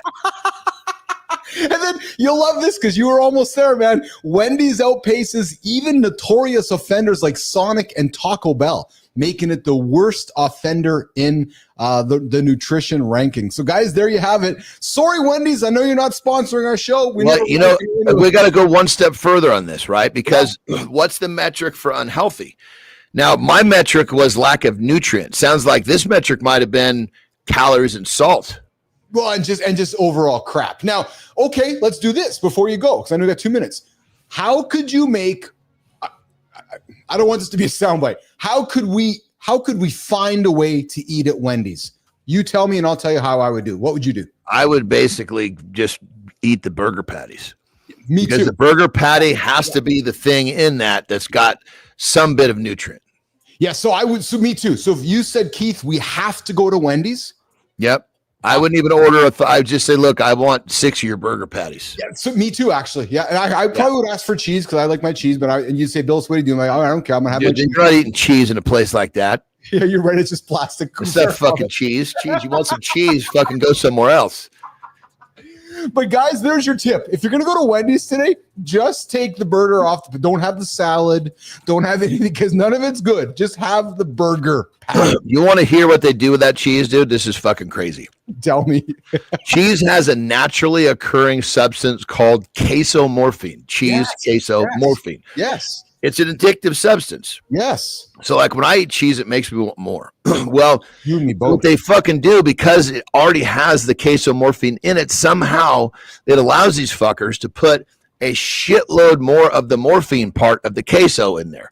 So now their cheese makes their cheese is like 7 times more addictive than other fucking cheeses. When I say 7, use that word fucking lightly, but massively. So you eat one of their fucking burgers with cheese, you want another one. You really want what's in that fucking cheese. That they put extra queso morphine in there. Yeah. Cheese advice from Jon Andersen this morning on Mornings in the Lab. And it turns off the receptors in your stomach that says that you're fucking full. So you want more. And then as you're eating, your stomach doesn't communicate with your brain that says you had enough. There you go. Spartacus coming in, Johnny. Wendy's has a good chili. And then B Drive, I was going to say Wendy's has real beef at least.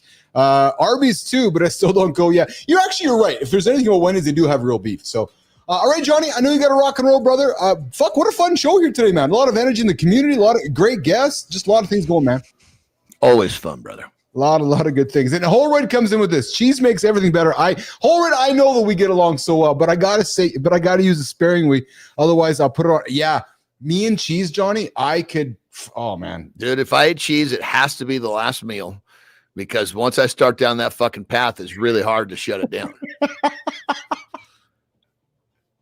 I know. And it fucks up my digestion. My meal times will start spreading out. I hear you. Hey, you're training today or is it an off day for you? Today's a training day and I can't fucking wait. That's why you got to get me out of here because I got some fucking sweating to get to, baby. All right, brother. Well, listen, man, a lot of love from you. Have yourself an awesome day, brother. AI Johnny. And guys, John's back tomorrow with me at Mornings in the Lab with Keith and John, 8 o'clock Eastern time. You know where we're at. Johnny, have a good one, brother. Have a good loop, my brother. All right, pal. All right, let's get him out of here, Jimmy. Let's get Johnny out of here. Let's reset. The bottom of the hour. We're going to move our way into the community corner. All right, I'm going to go to the comments. So we are in the community corner part of the show. So my goal is to get even better with spending time in the community with you guys down here in the comments. So I'm looking here at the camera. Below me here is a screen with your comments. So if you see me doing this, it's because I'm reading comments. And I got a camera over here too, which is right here. And I got comments right here. So if you guys see me, I'm looking at the comments. And if I go to this camera over here, I got no comments down here. So I'm got no over here. So let's go over here. Good morning, everybody. You're back with me. I'm your host, I'm Keith Bilous. I'm one half of Mornings in the Lab with Keith and John and friends. You guys notice the subtle changing of the name? The guy earned it. Did he not? Community, did the guy not earn it? Of course he earned it. Absolutely he earned it. Putting Johnny up there. Hey, you guys want to join the conversation? 431-300-3005. Come give me a call, send me a text, 431. The camera's over here. I got my texting machine right here called an old iPhone. 431-300-3005 gets you into the show, live on the show. Send me a text, send me a voicemail, and I'd invite you to join the Mornings in the Lab community right here on our YouTube channel. How do you do that? Good question. Come on, YouTube, get your shit together. Let me tell you guys how it works. So on your mobile, you go to the Mornings in the Lab YouTube channel. Right, you go to the Mornings in the Lab YouTube channel. You're going to see a button. Actually, I'm going to show you guys here. I'm going to show you. And I can see I was talking to a bunch of folks last night there in the community, so I appreciate all you guys. So if we go to the Mornings in the Lab channel, I'm going to show it to you right here. Boom, right there. You'll see that that button there that says Visit Community. Go and visit that community.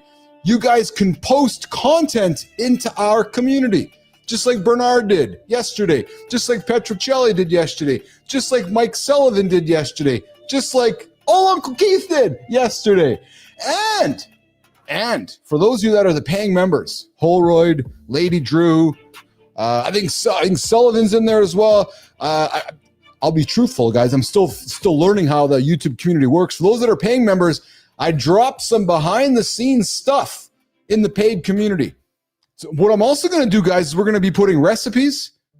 We're going to be putting workouts, and I'm going to put prompts into the paid community. Why prompts?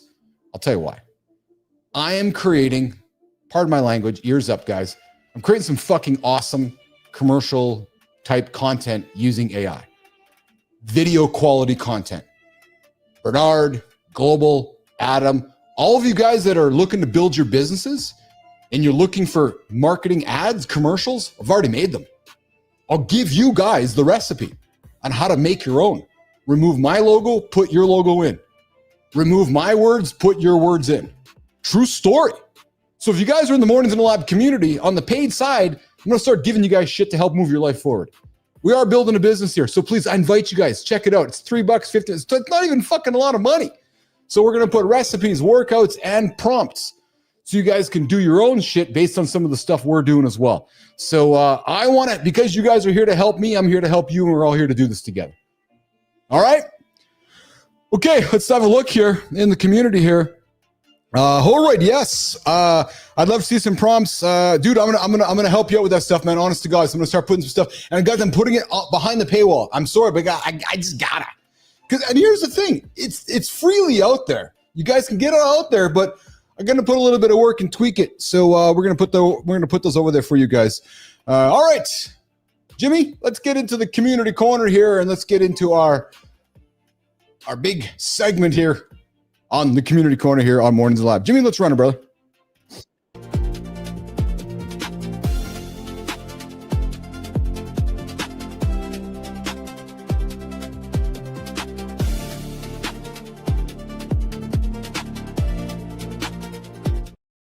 All right. It's time for Community Corner, where we connect LinkedIn, Substack, and the Mornings in the Lab YouTube community right here on Mornings in the Lab. Today, we're looking at beekeeping with a twist, memory hacks for readers, and how AI can make your life easier with all of the hype. These are the stories that you might just save you some time, might introduce some great content, might give you a better morning, or it might help you get more out of your day. Guys, let's kick it off. Let's start off. Let's do a little surpriser. Why beekeepers love watching bees march on. Well, hey guys, let's look into the Mornings in the Lab. Let's look into the YouTube community. Bernard, ears up. Today's YouTube story comes from our resident beekeeper himself, Bernard. Bee-driven equipment, baby. If you've ever wondered, like I did, if you ever wonder what keeps beekeeping really looks like, well, this is it. Bernard gives us, every day after the show, I go check out his channel. It's curious to me. He gives us a glimpse into what happens when bees move into a new hive, right alongside their queen. There's something strangely satisfying about watching thousands of bees organize themselves and settle in. It's frankly quite fascinating. Then you see Bernard's hand going in. He gets the play-by-play. Fuck sports or baseball or soccer. The dude gives you full commentary while he's playing and interacting with the bees.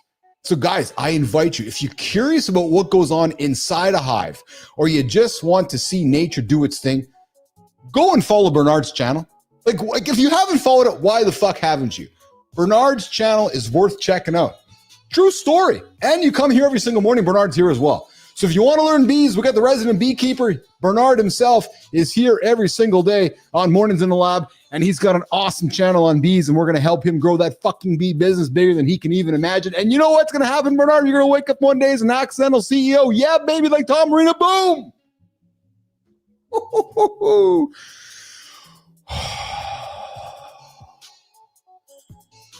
Deep breath.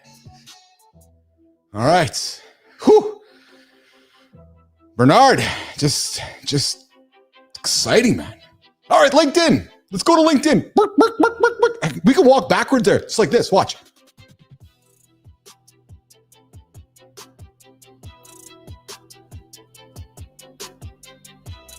Yeah, it's called walking backwards. Yeah, I'm burning calories. There you go. There you go. There you go. How many times have you found yourself rereading the same sentence or paragraph and still wondering what it said? How many times have you found yourself rereading the same sentence or paragraph and still wondering what it said? No. How many times have you found, wait a minute, what the fuck am I doing? Oh, Tanzel Alley just gets it. In his latest LinkedIn post, he explains why our brains sometimes turn out while we're reading and just share a few easy ways to remember what you read. Fuck, what was I reading again, Jimmy? Hold on, there's a squirrel over here. Gotta go. Oh, shit. Tanzel. The guy shares tips like previewing the page first. Picture what's happening. Pause.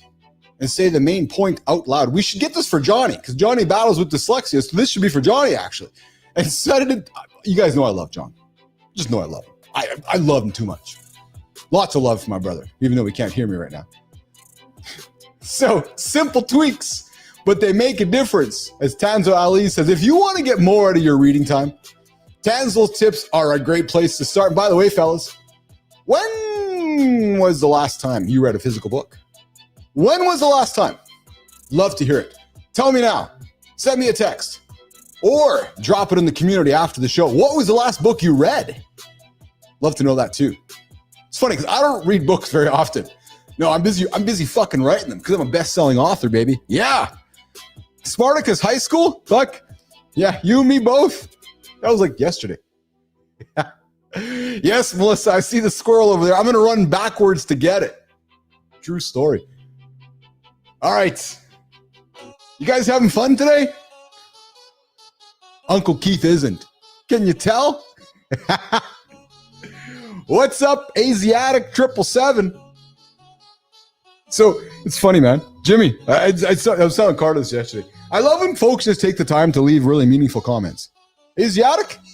I have no idea what the hell you're saying there. Is that like a blockchain code there or something? Curiously enough. All right, Spartacus. I know, brother. I can do the math. I got my abacus. I learned about the abacus yesterday on the show. Yeah, guys all reminded me about the abacus.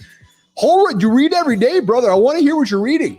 Dude, show me a picture of your collection of books, man. I'd love to hear about that. I'd love to read more. The problem for me, though, I'm too busy, and I'm being serious here. I find myself very much enjoying creating instead of consuming.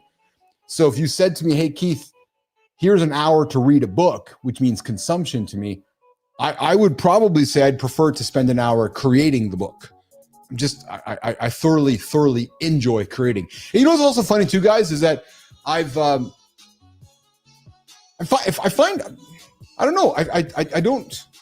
spend more time in my own brain instead of somebody else's brain. I just find it's healthy for me. All right, let's stay in Substack, guys. Let AI take care of the annoying stuff for you, just like Johnny's doing, making himself a bot. Daria Cuperano's Substack teaches you how to use simple AI tools to make daily life less stressful. Yeah, she breaks down how AI can help with things like planning meals, keeping your schedule straight, and even sending reminders.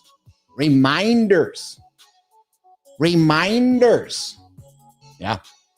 That's leaning into, it's like leaning into old, what humor would that be?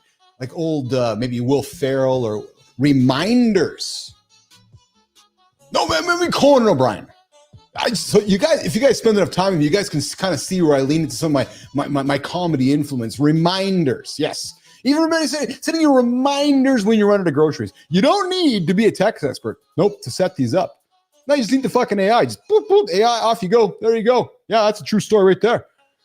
What would you, so here's the question for you guys. Like Johnny's creating JonBot. What would you automate if you could? What would you automate? Hey, listen, you guys, listen to Jensen Hung, CEO of NVIDIA, made a big statement, and I believe in his statement. Think about this, guys. Everything mechanical and moving today, hear me clearly, guys, ears up. Everything mechanical and moving today will be autonomous tomorrow. Think about that for a second. Hence the desire for batteries. You know what? The world has no fucking idea. The world has no idea. No idea at all at the scale of what the world needs batteries. No. Nobody really kind of grasps it. Actually, speaking of that, Melissa, you and I have been talking about continuing to add value to our show here with news. I'm going to tell you guys something about Uncle Keith over here. I'm going to keep giving you guys news you're not going to find anywhere else. Yeah, we're going to make it competitive. Yeah, we're going to create a competitive newsroom here. I love finding shit nobody else finds. I love sharing shit nobody else talks about. For example, yesterday, you guys want to know of a company you should pay attention to? Called Figure. Figure. Figure, out of Arizona. What do they make? They make humanoid robots. I would pay attention to the CEO. If I were you, I would pay attention. His name is Brett Alcock. He might be like an Elon guy. He might be like a Einstein guy. Might be a little smart. True story. Figure. So I'm going to keep finding stuff to give you guys to think about for the future. Because in a year or 2 years from now, when you're like, holy fuck, I heard Bilous talk about this company called Figure. Yep, that's the company. Perhaps the next Apple. Yeah, true story. Maybe the next Tesla. Maybe the next OpenAI. I suspect, I predict, I will tell you all right now, they might be the face of physical AI in North America. Figure. Brett Alcock. Brett, would love to have you on my show, man. 100%. And yes, Spartacus, you're right. China just released a humanoid robot for $6,000 this week that you can go buy for your house. Oh, yeah. Anyways, whether you're wrangling bees over on the Bee Drive channel or whether you are fighting with your own memory or just tired of doing the same things every single day, there's always a better way. And if you want your story featured on this show on Mornings in the Lab with the Community, I invite you to follow us on Substack, follow us on LinkedIn, follow us on YouTube, tag us in your next post. And guys, I want to see you in the community. When the show's over, I want to see you in the Mornings in the Lab community. I'm going to be there. True story. I'll be there. I hope to see you guys there as well. And while we continue to figure the community out, we're going to just dump stuff in there, create consistency and frequency. So you might see some stuff, lots. You might see stuff a little bit. I don't know. Just, we're going to keep figuring all that out. All right. But anyways, the Mornings in the Lab community, I want to see you guys there after the show until we get back at it tomorrow. And of course, if you guys want to call me, you can call me 431-300-3005. There are many, many ways to get a hold of Uncle Keith and Uncle Johnny. The phone, 431-300-3005, or inside of the Mornings in the Lab community right here on YouTube. Come find me on LinkedIn. Come find me on X as well. Okay, so here we go, guys. We're going to move over to the Creator Spotlight. You guys know this part of the show here where we take the big light, the big Creator Spotlight, and we shine it on somebody doing great work over in the communities of the world. We're going to start over on LinkedIn, Jimmy. Let's get after it, brother. It's easy to laugh off pain or swallow hard truths until life throws you a loss you can't ignore. Someone out there is sparking real talk about the side of manhood we rarely see. Grief, depression, and the silent battles men fight every day. He's walked through the darkest moments, written a raw book on masculinity, and built a practice helping men find their voice. Today, Mornings in the Lab is shining the creator spotlight on Ethan Getchell. Follow him if you want to see what courage, honesty, and healing actually look like in a man's world.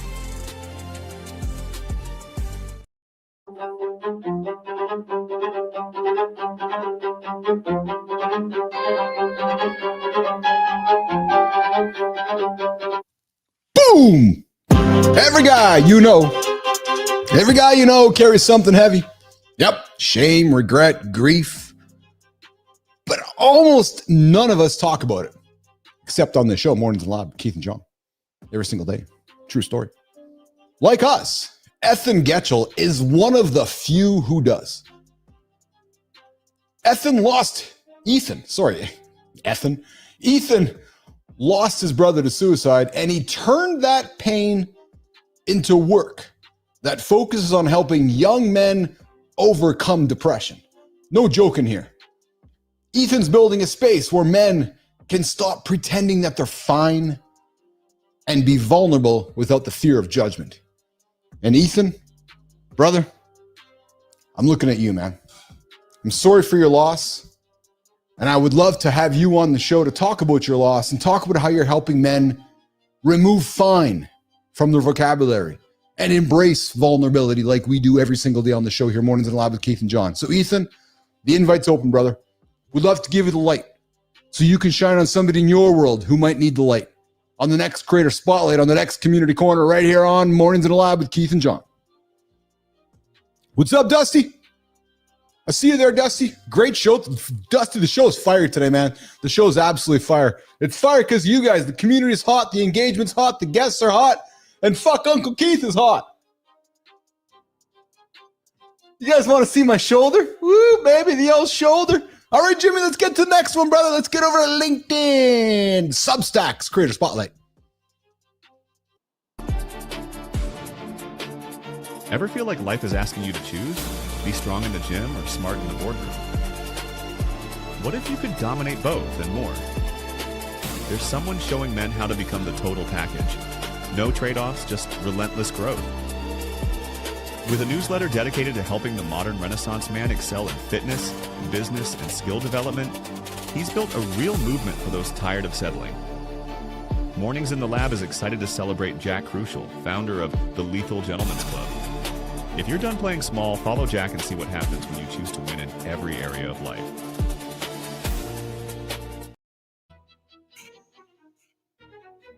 All right, hey. If you've ever felt like you had to pick just one lane, fitness, business, or family, you need to pay attention to Jack Crucial. This guy is another business athlete who refuses to play it safe. This guy's not about half measures. This guy's about building a movement for men who want to show up strong every single day and show up strong everywhere. And no, this dude is not meant for the lazy or the lukewarm. This guy is simple. Don't just be good, be lethal. So we have an invite for you, Jack. Love to have you on the show. Love to have you on Mornings Live with Keith and Friends so we can get after it and talk about you and celebrate you and celebrate somebody in your corner with those big ass wrestling belts. That's awesome. Jack Crucial over on Substack. I invite you guys to check him out. And Jack, love to have you on the show, brother. Love to have you on the show so we can celebrate somebody in your community for the next Creator Spotlight on the next Community Corner right here, 8 o'clock Eastern Time, Mornings Live with Keith and Jon. Jack, the invite's open to you, brother. Boom, boom. All right. I'm here. I'm just playing some tunes here. All right. Guys, guess what? Holy smokes. The show's almost over. Fuck. Fast. Just fast.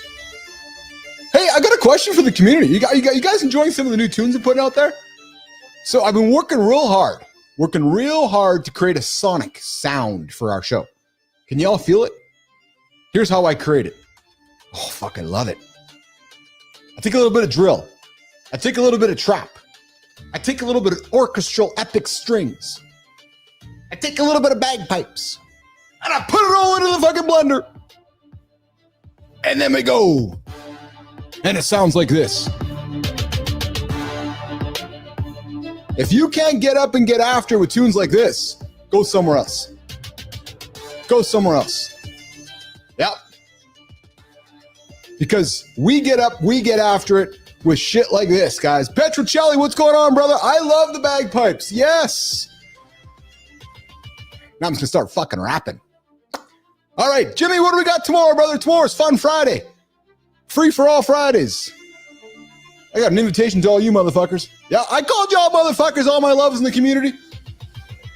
What do y'all want to talk about? What do you want to talk about? Let me hear it. Let me hear it. Let me hear it. Bring it to the Mornings in the Lab community. I want to see your comments in the community today. I'll put it on the agenda. We'll talk about it tomorrow on the show. That's what we're going to do. Free for all Fridays are all about you. So I got a bunch of shit I'm going to put into the community today. I got something we didn't get to today, guys. If you're over 50, we might want to stop doing some exercises. We're going to talk with John about that because doctor, you can't do that. Fuck that. I'm doing that. I'm doing bench press. I'm doing squats. Yeah. We might even talk about music tomorrow too and the cultural impact of music tomorrow as well. So, hey, what do you guys want to talk about? Show it to me in the Mornings in the Lab community. All right. Sullivan, sounds cool, like the part of the soundtrack from the film Braveheart. Yes. All right. Jimmy, tomorrow's show, I changed my priorities to change my life. I'm going to talk about priority change tomorrow on the show. And of course, we got a guest tomorrow. Andrew Barber joining us on the show tomorrow. Man, I did not know we had a guest tomorrow on the show. So I guess we got a guest tomorrow on the show. Andrew Barber coming into the lab tomorrow morning. That's awesome. So guys, bring your energy for Andrew Barber. You know what I'm going to do? Melissa, ears up. We're going to tell the community a little about Andrew Barber in the Mornings in the Lab community. So all of our friends over there can get to know Andrew a little bit before we show up on stage. Yeah, we can do that. Maybe we can give a little bit of Andrew a little bit of a stage over there. So y'all can come to the show tomorrow prepared with questions for Andrew. Andrew Barber tomorrow on Mornings in the Lab. All right, so I guess I'm going to get out of here. But I really don't want to go, though. Let's look back at the community here. Dusty Struggles, good show. Global, I got a birth certificate, but lost my manual. Haha. Petrocelli, great show. B-Drive, John, good to see you. The Odyssey of the Slingshot, man. All right, guys, I know we all got to get on with our day here, unfortunately, or fortunately. And as I said as I kicked off the show, while we like to have a lot of fun here, we're also doing a business.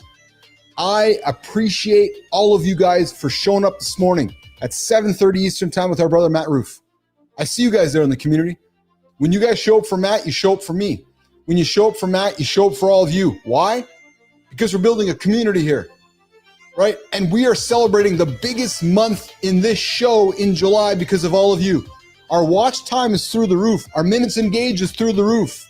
Our views are through the roof. Our subscribers are through the roof, all because of you. So thank you.